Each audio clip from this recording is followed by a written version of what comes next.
क्या हाल है बेटा?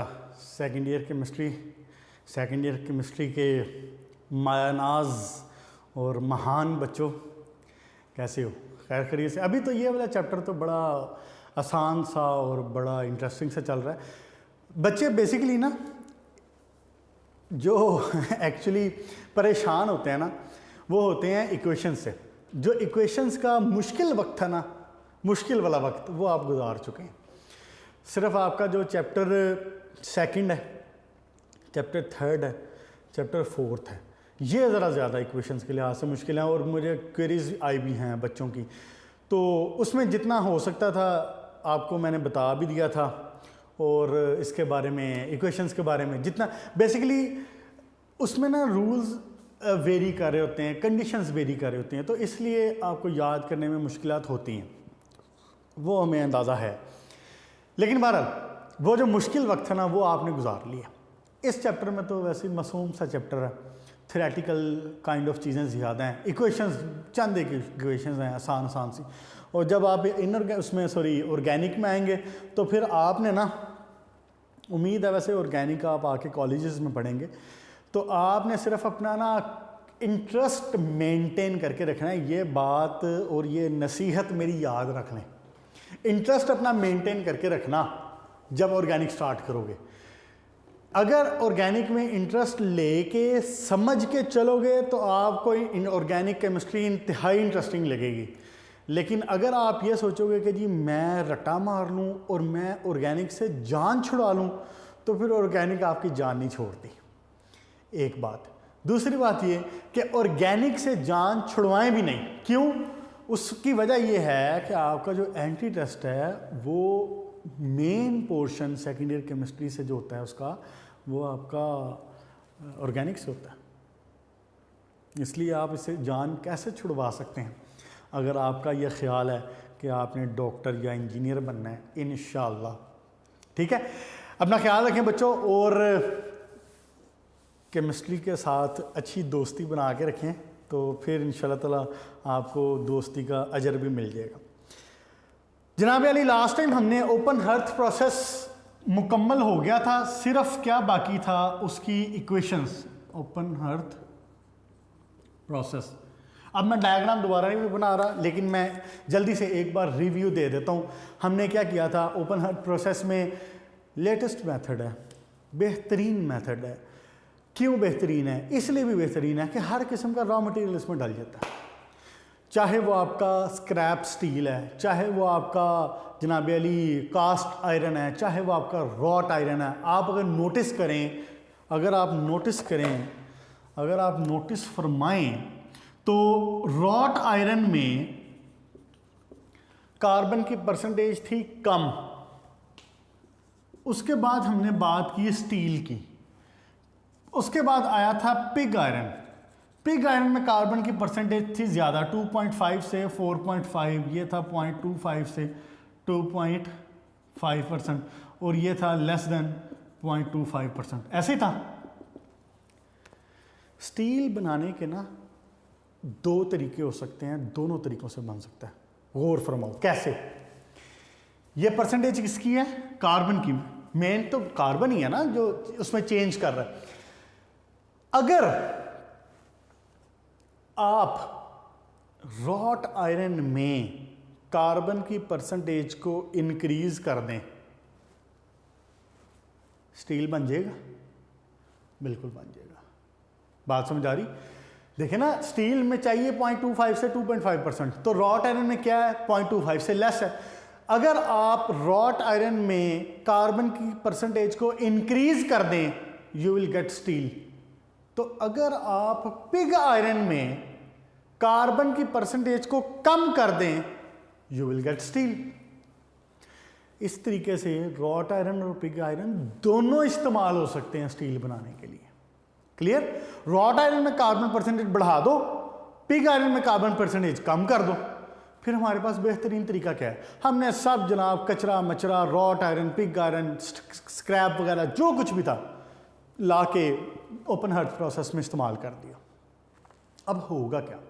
आपने जनाब वाली पीछे से हॉट एयर दी, आपने उसको हॉट एयर, आपने डायग्राम यकीनन आपने प्रैक्टिस कर ली होगी, आपने हॉट एयर को घुमा घुमा के दोबारा उसको मेल्ट किया, 1600 डिग्री सेंटीग्रेड तक आप लेके गए बात को, और 1600 डिग्री सेंटीग्रेड पर जाके तो most of the things were oxidise हो गए। जब वो ऑक्सीडाइज हो गई तो जैसे सल्फ़र का ऑक्साइड है या कार्बन मोनोऑक्साइड का ऑक्साइड है, तो वो क्या होगा, वो गैस के साथ बाहर निकल जाएगा। जो पीछे सॉलिड की चीज़ें बचेंगी वो क्या हो जाएंगी, वो in the form of slag हासिल हो जाएंगी, हमें in the form of slag हासिल हो जाएंगी। हमने बेसिकली क्या करना है, हमने जो कुछ भी है इसकी परसेंटेज को कम कर देना है, कम कर देना है, कम कर देना है, कम कर देना है, जितनी कम हो सकेगी कर देना है। जब इसकी परसेंटेज करीब 0.1% आ जाती है ना, 0.1%, क्या 0.1%, देखें ना, पकता जा रहा है, इसको बॉयल करते जा रहे हैं, चलाते जा रहे हैं, चलाते जा रहे हैं, स्लैग निकलता जा रहा है, हीट अप होता जा रहा है, गैसेस निकलती जा रही हैं, तो आहिस्ता आहिस्ता परसेंटेज कम होती जाएगी ना। जब इसकी परसेंटेज होती है 0.1%, फिर इसमें डाला जाता है फेरो मैंगनीज। पेज नंबर 108 का लास्ट पैराग्राफ, फेरो मैंगनीज। फेरो मैंगनीज में होता क्या है, एक तो नाम से जाहिर है फेरो, दूसरा नाम से जाहिर है मैंगनीज, और एक इसमें तीसरी चीज़ होती है छुपी हुई, वो होती है कार्बन। फेरो मैंगनीज में क्या चीज़ होती है, तीन चीज़ें, आयरन, मैंगनीज और कार्बन। जब इसकी परसेंटेज इतनी रह जाती है ना, रिमेनिंग जब इतनी रह जाती है, तो फिर हम इसमें फेरो मैंगनीज वे करके, वजन करके, कैलकुलेशन करके कि मेरे पास इतना स्क्रैप, इतना माल इसके अंदर मोल्टन पड़ा हुआ है आयरन, तो इसके लिहाज से मुझे चाहिए कितना, कैलकुलेशन करके उतना फेरो मैंगनीज डाल के इसको मिक्स कर दिया जाता है। होगा क्या उससे, आयरन, तो आयरन अच्छी बात है, उसकी अमाउंट बढ़ जाएगी आयरन की। कार्बन की अमाउंट जितनी मुझे ज़रूरत होगी मैं उसके लिहाज से कैलकुलेट कर लूँगा। मैंगनीज क्यों डाला जाता है, मैंगनीज डाला जाता है, मैंगनीज सल्फर के साथ रिएक्शन करता है और सल्फर को इसमें से निकालने के तौर पे इस्तेमाल होता है। इसके लिए स्पेसिफिक जो वर्ड इस्तेमाल किया जाता है, जो आपने लिखना है, डी सल्फराइज करने के लिए इस्तेमाल होता है। क्लियर होगी जी बात, क्या मैंने कहा है, जब इसकी परसेंटेज इनके पकने के बाद, रिएक्शंस अभी हम देखते हैं रिएक्शंस क्या हैं, वो रिएक्शंस होने के बाद, रिएक्शन होते गए, गैसेस निकलती गई, स्लैग निकलता गया, वो सारा कुछ होने के बाद जब परसेंटेज उसको मेजर करते रहते हैं, थोड़ी थोड़ी देर बाद सैंपल ले लेते हैं, उसमें से सैंपल ले लेते हैं, देख लेते हैं, तो जब पता चलता है कि 0.1% कार्बन रह गया है, तो फिर क्या करते हैं, weighed amount of, calculated amount of ferro manganese डाला जाता है। वो क्यों, मिसाल के तौर पे इंडस्ट्री में ज़रूरत है माइल्ड स्टील की, एमएस बोलते हैं इसको shortly, MS mild steel, mild steel की ज़रूरत है, तो फिर कार्बन उस लिहाज से डाला जाएगा। किसी इंडस्ट्री में ज़रूरत है हाई कंटेंट की, हाई कार्बन स्टील की, तो फिर उसमें कार्बन उस लिहाज से डाला जाएगा। कैलकुलेट करके डाल देते हैं। उसके बाद मैंगनीज क्यों है, मैंगनीज हेल्प्स टू डीसल्फराइज, सल्फर निकालने के लिए इस्तेमाल होता है। यहाँ पे आपका मामला हो गया इसका ख़त्म। क्या होता है सॉरी, क्या होता है इसमें, आपने जनाब अली फेरो मैंगनीज डाला और इसकी जब अमाउंट आपने देख ली कि आपकी रिक्वायर्ड अमाउंट के बराबर हो गया है, तो हम इसको क्या करते हैं, इसको इनगोट्स में ले लेते हैं। Page number 108 second last paragraph का आखिरी वर्ड है इनगोट्स। इनगोट्स क्या होते हैं, बेसिकली आप समझ लें कि उसकी ना स्टील की ईंटें बना ली जाती हैं, सांचे लगे होते हैं वहाँ पे, सांचों में डाल के उसके लिक्विड को, इसको जो मोल्टन होता है ना, इसको डालते हैं और उसको सॉलिडिफाई कर लेते हैं और उसकी एक किस्म की ईंटें बन जाती हैं। तो फिर वो ब्रिक्स टाइप जो होती हैं, जो ईंटें टाइप, जिनको स्पेसिफिकली वर्ड इनगोट्स है, तो वो जो इनगोट्स हैं वो फिर आगे ऑब्वियसली आप उसको इंडस्ट्री में बेच देते हैं और सेल कर देते हैं। ये सारा प्रोसेस करीब 10 घंटे लेता है। 10 घंटे में एक जो आपने चार्ज इसके अंदर डाला था वो तैयार हो जाता है। ऐसे प्रोसेस को कहते हैं बैच प्रोसेस। ये क्या है, बैच प्रोसेस। एक बार आपने डाला, तैयार हो गया, खाली किया, दोबारा नया माल, फिर डाला, तैयार किया, खाली किया, फिर दोबारा नया माल उसके अंदर। तो करीब 10 घंटे लगते हैं इस प्रोसेस में। आइए अब आते हैं इसके रिएक्शंस के ऊपर। और जब हम इसके रिएक्शंस कर रहे होंगे ना, तो आपने ये रिएक्शन ज़हन में रखने हैं, क्योंकि नेक्स्ट जो है बेसिमर प्रोसेस, इसके और इसके रिएक्शन सेम है with a little difference. Clear ji? आप एक रिएक्शंस करेंगे और एक के रिएक्शंस करेंगे और दोनों के रिएक्शन हो जाएंगे उसमें। देखें जनाब अली, बेटा यहाँ पे भी वही बात याद रखनी है। मैंने आपको लास्ट टाइम भी बताया था, मैं आपको एक स्केच की फॉर्म में बताऊंगा, लेकिन जब आप पेपर में लिखेंगे तो आपने ऐसा ही लिखना है जैसे पेज नंबर 108 पे ये लिखे हुए हैं। ठीक है, ये इक्वेशंस लिखी हुई ना सारी, एक अलग अलग लाइंस की फॉर्म में, आपने ऐसे ही लिखनी है बोर्ड में। सबसे पहले जनाब याद रखने में आसानी होगी आपको, ऑक्सीजन के साथ 3 रिएक्शंस होते हैं, 3 चीज़ों के रिएक्शन होते हैं। क्या? Carbon, manganese, silicon. ये भी इंप्योरिटी, ये भी इंप्योरिटी, ये भी इंप्योरिटी। जब आप एयर पास कर रहे हैं, ऑक्सीजन पास कर रहे हैं, तो बर्निंग होगी, ऑक्सीडेशन होगी, इनके ऑक्साइड बनेंगे। इंतहाई सिंपल सी बात है, कार्बन का ऑक्साइड क्या बन जाएगा? Carbon monoxide. मैंगनीज का ऑक्साइड क्या बन जाएगा? Manganese oxide. सिलिकॉन का ऑक्साइड क्या बन जाएगा? सिलिका। कोई मुश्किल है? 3 रिएक्शन हो गए। जब आप लिखेंगे तो आपने अलग अलग लिखना है, carbon plus oxygen, carbon mono, manganese plus oxygen, manganese oxide. इसको बैलेंस कर लेना। बैलेंस कैसे करोगे? 1/2 आ जाएगा यहाँ पे। अच्छा जी, सल्फर सॉरी सिलिका, ऑक्सीजन के साथ सिलिका, ऐसा ही होगा। ठीक है, लिखना आपने ऐसे।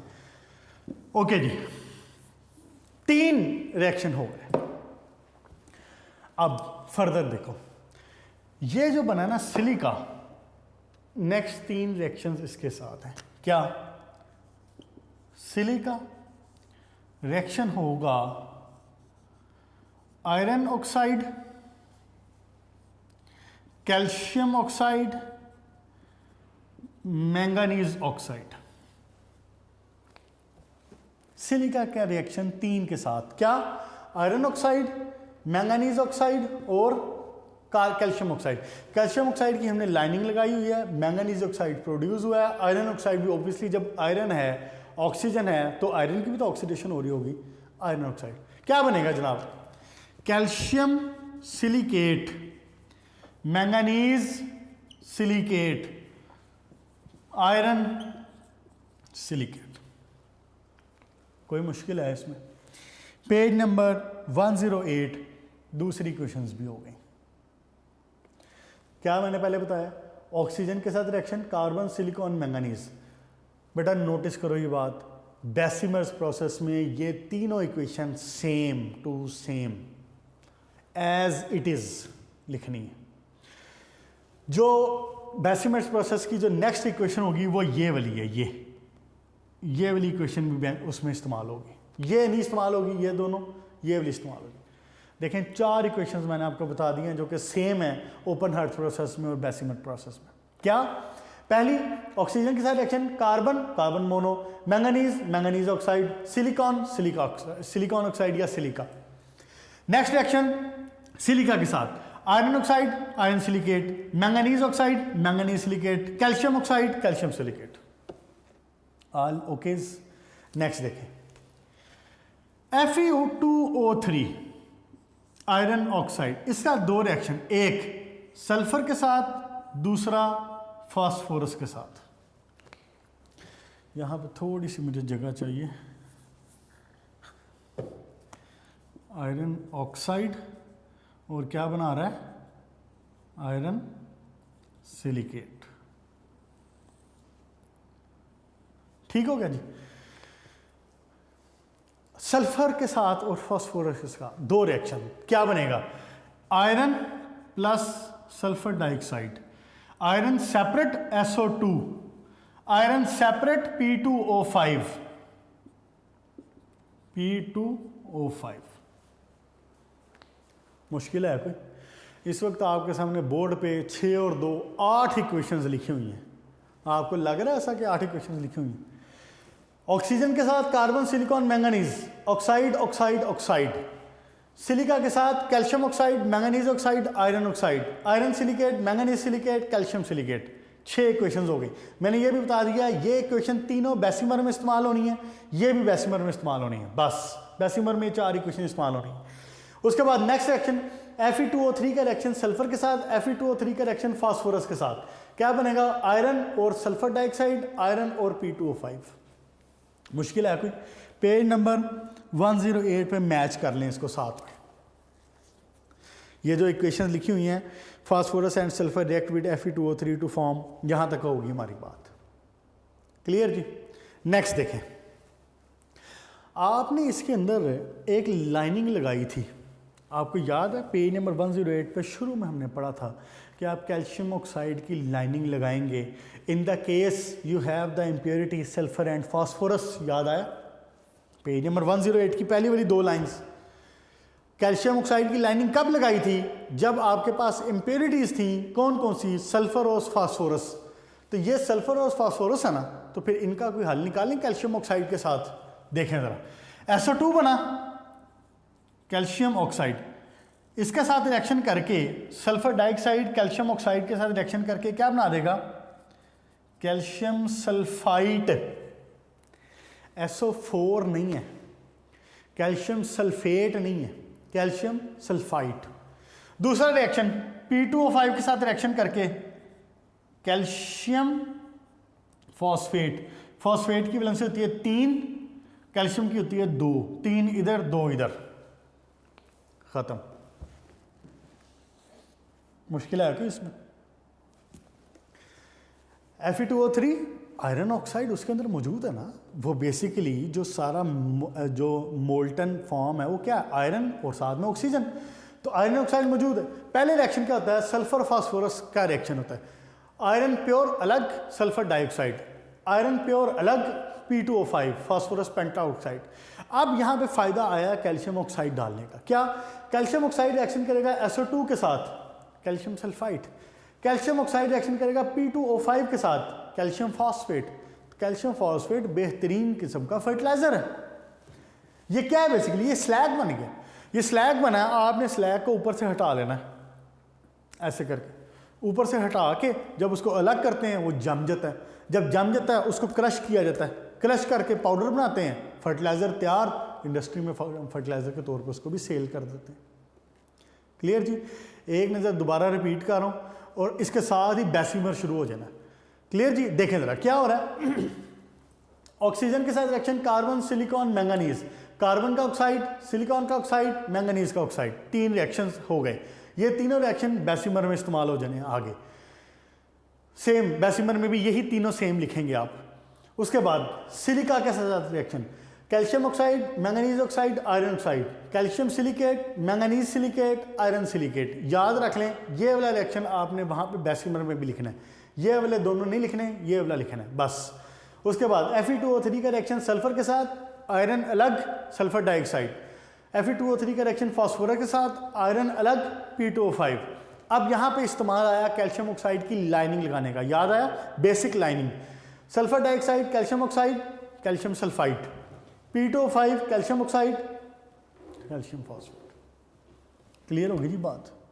यहाँ पे आपका ओपन हर्थ प्रोसेस ख़त्म हुआ। स्टार्ट करते हैं बेसिमर्स प्रोसेस। बेसिमर्स प्रोसेस में भी कोई डिफरेंस नहीं है, मामूली सी 2-4 चीज़ों का डिफरेंस है, डायग्राम का फ़र्क है, रिएक्शन भी मोस्टली सेम है जो मैंने बता दी। ये चारों रिएक्शन वहाँ इस्तेमाल होने हैं, 3 ये वाले और 1 ये वाला। देखें जी ज़रा, बेसिमर्स प्रोसेस जो है ना ये निस्बतन आप कह लें कि ज़रा नखरे वाला प्रोसेस है। जैसा कि आपने देखा है कि रॉट आयरन इसमें ओपन हर्थ में क्या हो रहा है? ओपन हर्थ में जनाब अली आप रॉ मटेरियल जो मर्जी इस्तेमाल कर रहे हैं, सारा कुछ इस्तेमाल हो रहा है। बेसिमर्स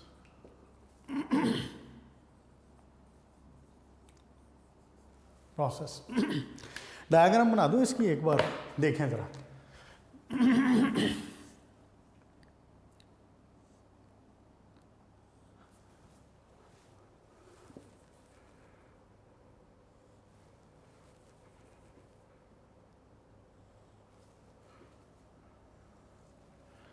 ऐसे। इसकी शेप ना थोड़ी सी काइंड ऑफ पियर शेप होता है। किस शेप में होता है? पियर शेप। पियर शेप क्या होती है? पियर बोलते हैं नाशपाती को। किसको बोलते हैं? नाशपाती को।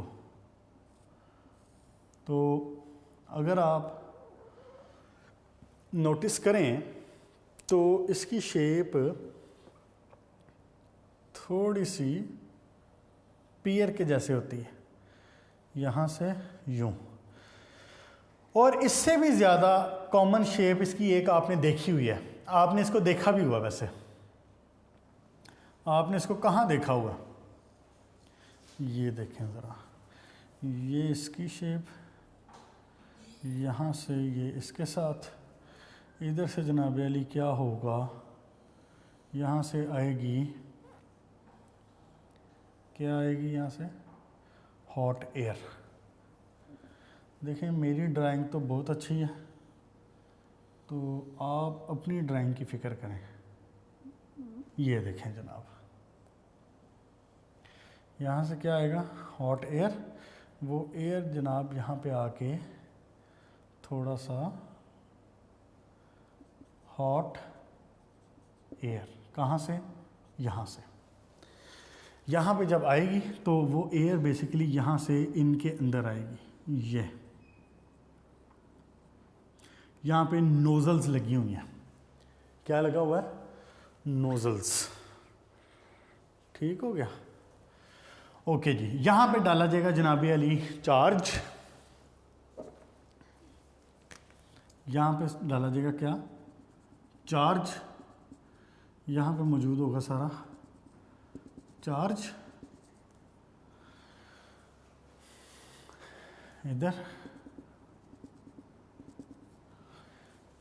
इधर लगे हुए हैं टेनियंस। ये टेनियंस।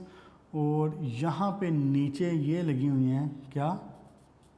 नोज़ल्स। इसने यहाँ पे ये एक मुश्किल सा वर्ड यूज़ किया हुआ है, टायर्स। ये इसी का वर्ड है, टायर्स। टायर्स को आम जुबान में नोज़ल कहते हैं। क्या कहते हैं? नोज़ल। इससे ठीक हो गया जनाब। बस इतनी सी बात। यहाँ से क्या निकलेगा? यहाँ से निकलेंगे कार्बन मोनोऑक्साइड। यहाँ पे लिख देता हूँ, ये क्या है? Carbon monoxide. और क्या है? Refractory lining. ऑब्वियसली ये लाइनिंग है, ये वाली जो इसका पूरा है, रिफ्रैक्टरी लाइनिंग। और नोज़ल आ गई, एयर आ गई, टर्नियन आ गए और ख़त्म। आए जनाब अली, बेसिमर्स प्रोसेस बेसिकली मैं इसको नखरे वाला इसलिए कह रहा था कि ये सिर्फ कास्ट आयरन इस्तेमाल करेगा। ये कहता है कि नहीं जी भाई साहब, आप मुझे ज़्यादा परसेंटेज कार्बन वाला माल दें। कास्ट आयरन में, पिग आयरन में परसेंटेज कितनी थी? मोर देन 2.5 थी ना, 2.5 से 4.5 तक। तो हमने स्टील में क्या करना था? उसको कम करना था। तो ये कहता है कि प्रोसेस कहता है कि जी मुझे आप ज़्यादा कार्बन वाला माल दें और उसको कम करवा लें तो ठीक है जी, मैं भी राज़ी, आप भी राज़ी। इसलिए इसमें रॉ मटेरियल क्या होगा? रॉ मटेरियल होगा इसके अंदर ओनली कास्ट आयरन। फिर इसकी जो शेप है ना, आपने इसकी शेप देखी हुई है। जब किसी जगह कोई लार्ज स्केल कंस्ट्रक्शन हो रही हो ना, जिसको कहते हैं कि जी लेंटर डाला जा रहा हो, लेंटर जब डाला जा रहा हो या कोई बड़ा कोई प्लाजा टाइप बन रहा हो, तो आपने देखा होगा कि जो राज मज़दूर और मिस्त्री होते हैं वो एक मशीन लेके आए होते हैं। वो मशीन क्या करती है? वो बिल्कुल इसी शेप की होती है। वो मशीन क्या, वो एक काइंड ऑफ घड़ा सा होता है, ऐसे करके मशीन से होती है वो ना। शेप उसकी भी यही पियर शेप होती है, नाशपती टाइप। वो उसके अंदर रेत, सीमेंट, बजरी जो भी इन्होंने डालना होता है वो उसके अंदर डालते हैं। वो मशीन यूं यूं घूमती रहती है। ऐसे घूमती रहती है वो मशीन, वो घूमती रहती है। तो जब वो अपना मकसद हल कर लेते हैं कि जी इसके अंदर मिक्सिंग हो गई है मुकम्मल, तो वो क्या करते हैं, साइड से, उसके साइड पे एक लीवर सा लगा होता है, वो साइड से लीवर को यूं करके करते हैं, और वो जो आपका, आप समझ लें कि इसी को समझ लें कि ये जो आपकी वो जो ये है पियर शेप, वो जो बास्केट सी है, वो उसको टिल्ट करते हैं यूं करके, और उसके अंदर जितना मटेरियल है वो बाहर निकाल लेते हैं। इसको खाली कर लिया, ये खाली हो गया, इसको दोबारा सीधा किया, इसको दोबारा सीधा किया, इसको दोबारा रेत सीमेंट बजरी जो डालना है मिक्स किया सारा कुछ, थोड़ी देर बाद दोबारा इसको टिल्ट किया। तो वो जो टिल्ट करने वाला जो पॉइंट है ना, ये जिस जगह से उसको घुमा रहे हैं, इसको इसने कहा हुआ है टर्नियन। क्या कहा हुआ है? टर्नियन कहा हुआ है। यहाँ पे टर्नियन लगा हुआ है, इसके अंदर पियर शेप ये जो बास्केट सी है, इसके अंदर डाला जाता है सारा कुछ, जो कास्ट आयरन है वो डाला जाएगा, इसको हीट अप किया जाएगा, जब कंप्लीट हो जाएगा प्रोसेस इसको टिल्ट करेंगे, मटेरियल बाहर। क्लियर जी? बाकी सारा कुछ करीब करीब सेम ही है, फ़र्क सिर्फ किस चीज़ का है। ओपन हर्थ प्रोसेस में, गौर से सुने बात, ओपन हर्थ प्रोसेस में रॉट आयरन में आप एयर को ऊपर से उसमें इंसर्ट कर रहे थे। आपने छतें इस तरह की बनाई थी कि हवा आती थी, छतों को टकराती थी, दोबारा इसको हीट करती थी। इसमें डिफरेंस क्या है? इसमें हम एयर को नीचे से इंसर्ट करते हैं। यहां पे सारा मटेरियल चार्ज इसके अंदर रख दिया, यहां से हॉट एयर एंटर की जाएगी। ये जो हॉट एयर आएगी तो यहां पे नोजल्स लगी हुई हैं, टायर्स लगे हुए हैं, ये नोजल्स के अंदर से एयर इसके अंदर से गुजरेगी, पीछे से एयर को प्रेशर के साथ, पंप के साथ भेजा जा रहा होता है। जब इसके अंदर से आएगी, गर्म एयर है, तो वो क्या करेगी? इसके अंदर से पास होगी, इसको पिघला देगी, मेल्ट कर देगी इसको। जब ये मेल्ट हो जाएगा तो air will be continuously passing, air इसमें से कंटिन्यूसली पास होती रहेगी। तो फिर क्या होगा? फिर वही रिएक्शन होगा जिसका मैंने अभी जिक्र किया था, कार्बन ऑक्सीजन के साथ रिएक्शन करके क्या बनाएगा? Carbon oxide, carbon monoxide. ये जो निकल रहा है ना, ये फ्यूम्स, अब ये बात रॉट आयरन से थोड़ी सी डिफरेंट है, 3-4 डिफरेंसेस बनते हैं, डिफरेंसेस नोट करिए साथ साथ। ये जो फ्यूम्स निकले हैं ना, ये शुरू में जो फ्यूम्स निकलते हैं ये होते हैं कार्बन मोनोऑक्साइड के। किसके? कार्बन मोनोऑक्साइड के। हम क्या करते हैं, इसको जला देते हैं, ये ब्लू फ्लेम के साथ बर्न होता है। Carbon monoxide burns with the blue flame, ये ब्लू फ्लेम के साथ बर्न होता है। हमें यहाँ पे नज़र आना शुरू हो जाता है कि जी ब्लू फ्लेम जल रहा है, नीले रंग का फ्लेम जल रहा है। 10 से 15 मिनट बाद एयर नीचे से आती जा रही है, लेकिन ये फ्लेम बंद हो जाता है। इट इंडिकेट्स कि कार्बन खत्म। बात समझ आ गई?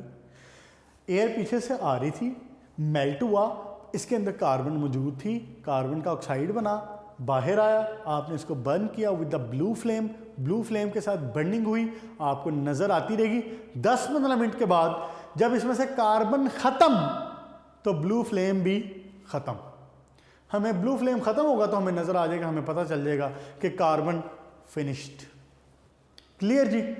ये एक डिफरेंट है जो कि ओपन हर्थ प्रोसेस में या रॉट आयरन की मैन्युफैक्चरिंग में नहीं था। क्लियर जी? बस बाकी और कोई ख़ास डिफरेंस नहीं है। इसके अंदर से एयर पास होती रहेगी, वही होता रहे। गर्म हवा है ना, गर्म हवा गुजर रही है, प्रेशराइज मेल्ट हो रहा है, उसके अंदर से पास होती जा रही, ऑक्साइड्स भी बनते रहेंगे, स्लैग भी बनता रहेगा। अब आए ज़रा इक्वेशंस के ऊपर, पेज नंबर 109। जनाब पेज नंबर 109 पे सेकंड पैराग्राफ में एक लाइन थोड़ी सी अंडरलाइन कर लें।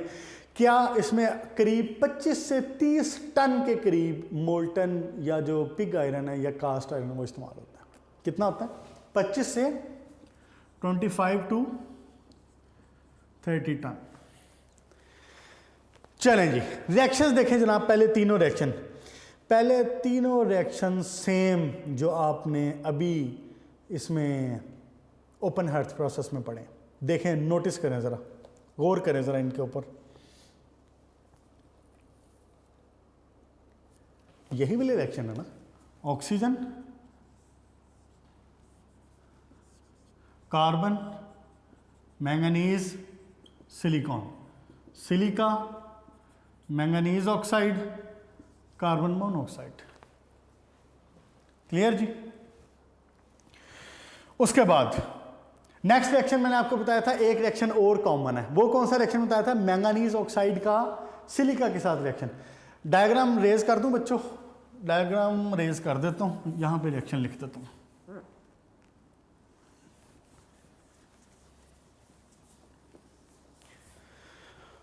देखें जी जरा, क्या था? मैंगनीज ऑक्साइड का रिएक्शन सिलिका के साथ, और बना क्या रहा था? Manganese silicate certified slag. Certified slag इसलिए कह रहा हूं कि अब तक तो आपको यकीन आ चुका है कि मैंगनीज सिलिकेट स्लैग है। रॉट आयरन में भी देखा, ओपन हर्थ में भी देखा, यहां पे भी देखा। क्लियर जी। अब सिर्फ दो इक्वेशंस हैं जो कि इसकी मुख्तलिफ हैं। किससे? ओपन हर्थ से या रॉट आयरन से। देखें जरा वो इक्वेशंस क्या है। एक है आयरन का रिएक्शन होगा ऑक्सीजन के साथ, हाँ जी, ऑक्सीजन के साथ, और यह बनाएगा Fe2O3। Fe2O3 बन गया। Fe2O3 का रिएक्शन होगा कार्बन के साथ, और यह बनाएगा आयरन और कार्बन मोनो। बस पेज नंबर 109 दोनों इक्वेशंस ये भी हो गई। ये equation same as of open hearth process, ये equation same as of open hearth process. सिर्फ नई इक्वेशंस क्या हैं? नई इक्वेशंस सिर्फ ये दो नई इक्वेशंस। एक आयरन का रिएक्शन ऑक्सीजन के साथ Fe2O3 बना, Fe2O3 कार्बन के साथ रिएक्शन करके आयरन और कार्बन मोनो। तो यही कार्बन मोनो तो निकल रही है, यही कार्बन मोनो तो निकल रही है जो कि बर्न हो रही है। वहाँ पे ओपन अर्थ प्रोसेस में क्या हो रहा था? वहाँ पे एक थोड़ा सा डिफरेंट था, यहाँ पे ये वाला रिएक्शन डिफरेंट था कि Fe2O3 का हमने रिएक्शन शो किया था सल्फर और फास्फोरस के साथ और फिर कैल्शियम ऑक्साइड के साथ। क्लियर जी। यहाँ पे आपका ये मामला हुआ ख़त्म। अब एक छोटी सी और लास्ट वाली बात, वो क्या? जब इसके अंदर से भी कार्बन की परसेंटेज आपकी डिज़ायर के मुताबिक हो जाए, फिर हम इसमें दोबारा वेड अमाउंट ऑफ फेरो मैंगनीज डालते हैं जैसा कि उसके अंदर था। मैंगनीज का बेसिकली ना, मैंगनीज के दो काम होते हैं, यहां लिख देता हूं। मैंगनीज के दो काम होते हैं। एक, मैंगनीज एक काम तो कर रहा होता है डीसल्फराइजेशन, बताया था मैंने लास्ट में। दूसरा ये कर रहा होता है कि उसको जो स्टील है ना, उसको स्ट्रेंथ प्रोवाइड करता है। तो इसके लिए मैं वर्ड यूज करूंगा imparts.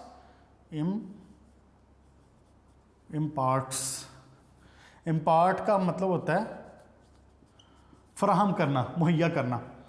Imparts strength to steel. इसके लिए एक और वर्ड होता है, क्या? Increases tensile strength. मैंने ये वर्ड यूज किया हुआ पहले। टेंसाइल स्ट्रेंथ मतलब उसकी जो स्टील के जो एटम्स हैं वो एक रेशे टाइप से बन जाते हैं ना, ऐसे टेंसाइल। समझने के लिए बात ऐसी, जैसे आप कि अपने पेपर को देख लें, पेपर को लाइट के सामने करके देखें ना, तो उसके अंदर छोटे छोटे से आपको रेशे नजर आएंगे। वो बेसिकली एक दूसरे के अंदर जुड़े हुए हैं, जिसकी वजह से पेपर की मजबूती है। ऐसे ही किसी भी मेटल में होता है। तो ये इसको जो स्ट्रेंथ है वो प्रोवाइड करता है स्टील को, यानी स्टील को मजबूत बनाता है मैंगनीज। लेकिन उस वक्त जब हमारी मर्जी का कम अमाउंट, कैलकुलेटेड अमाउंट डाली हो, ठीक है, हम पहले इसको एज इम्प्योरिटी समझ के सारा कुछ निकाल देते हैं, उसके बाद फिर अपनी मर्जी के मुताबिक थोड़ा सा ज़रूरत के मुताबिक इसके अंदर वो डाल दिया जाता है। क्लियर होगी जी बात? अब आखिरी बात, ये वाली बात तो सेम है, ये वाली बात तो ओपन हर्थ में भी इस्तेमाल हुई थी। अब यहां पे होनी है लास्ट बात, वो क्या? और ये शॉर्ट क्वेश्चन भी है। आपने एक बात नोटिस की है, इस प्रोसेस में हमने एयर को, आपका जो मोल्टन आयरन था, जो आपका चार्ज था, उसके अंदर से पास करवाया है। ऐसे हुआ ना? ये आपका वो लिक्विड मोल्टन आयरन था, आपने एयर नीचे से पुश की थी और वो एयर इसके अंदर से पास होके फ्यूम्स बना के ऊपर चली गई थी। अब एयर में तो नाइट्रोजन भी होती है। होता क्या है, अगर ये एयर बबल्स की फॉर्म में इसके अंदर रह जाए तो ये इसको वीक करती है, इसकी स्ट्रेंथ को ख़राब करती है। पेज नंबर 109 इस टॉपिक का लास्ट पैराग्राफ देखें ज़रा। कहता है कि in order to remove the entrapped bubble of gases, आगे उसने ब्रैकेट में लिखा हुआ ब्लो होल्स, ये वर्ड अंडरलाइन करें ज़रा। अगर वो पूछता है कि जी ब्लो होल्स क्या है, शॉर्ट क्वेश्चन पूछता है, वो मुख्तलिफ तरीक़ों से वो पूछ सकता है कि एल्यूमिनियम क्यों इस्तेमाल होता है, वो पूछ सकता है कि व्हाट आर ब्लो होल्स, वो पूछ सकता है कि इंट्रैप्ड एयर का क्या करोगे बेसिमर प्रोसेस में, पूरी तरीके से पूछ सकता है। तो ये जो बेसिकली ब्लो होल है ना, इनको निकाला जाता है,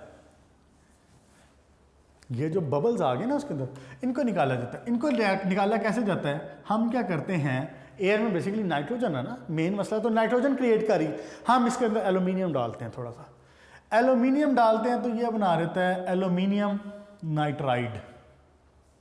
आपने ये रिएक्शन पढ़ा हुआ है पहले, कहाँ पढ़ा हुआ है आपने? ये रिएक्शन नाइट्रोजन के चैप्टर में पढ़ा था।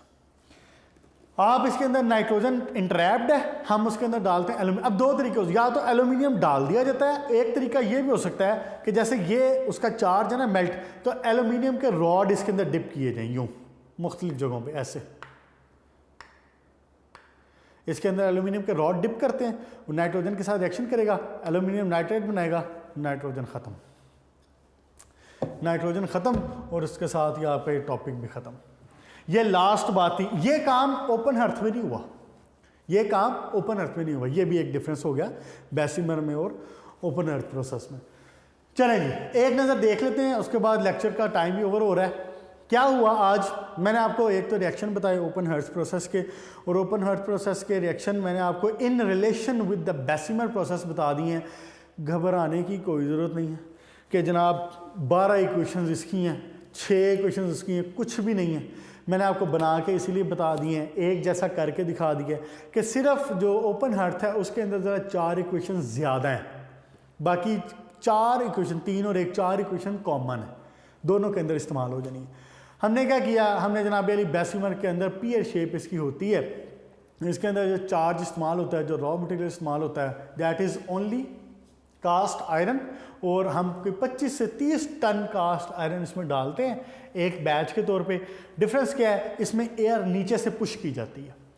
एयर कहाँ से पुश की जाती है? नीचे से। एयर उसके अंदर से गर्म एयर उसके अंदर से जब गुजरती है तो ऑब्वियसली उसको गर्म करती है, मेल्ट करती है, उसके ऑक्साइड्स बनते हैं, ऑक्सीडेशन होती हैं, कार्बन का ऑक्साइड निकल गया, सल्फ़र का ऑक्साइड निकल गया, सिलिका अंदर रह गया, मैंगनीज़ अंदर रह गया। मैंगनीज़ ऑक्साइड का रिएक्शन किधर गया? रेज हो गया। मैंगनीज़ ऑक्साइड का रिएक्शन सिलिका के साथ मैंगनीज़ सिलिकेट, स्लैग ऊपर आ गया, वो अलग हो जाएगा, वहाँ से हटा लिया जाएगा। Carbon monoxide burns with the blue flame, जैसे ही वो ब्लू फ्लेम ख़त्म होगा we will get to know कि कार्बन ख़त्म। ठीक हो गया जी। उसके बाद लास्ट रिएक्शन में क्या पड़ा था? लास्ट रिएक्शन में आयरन, वही उसमें भी कार्बन मोनो बननी थी। आयरन का रिएक्शन ऑक्सीजन के साथ, आयरन ऑक्साइड कार्बन के साथ रिएक्शन करके कार्बन मोनो और आयरन प्योर अलग। लास्ट में जो इसका मसला रह जाता है एयर बबल्स का, टू एलिमिनेट दैट प्रॉब्लम हम उसमें इंट्रोड्यूस करवाते हैं एल्यूमिनियम को। एल्यूमिनियम उसमें डाला भी जा सकता है, उसमें एल्यूमिनियम के रॉड भी डिप किए जा सकते हैं, it will converted to aluminium nitride. ये मसला भी सॉल्व, और इसके साथ ही बेसिमर हो गया आपका ख़त्म। अच्छे तरीके से याद कर लें, डायग्राम की प्रैक्टिस कर लें, और मुझे इजाज़त दें। अपना ख्याल रखिएगा। अल्लाह हाफ़िज़, गुड लक।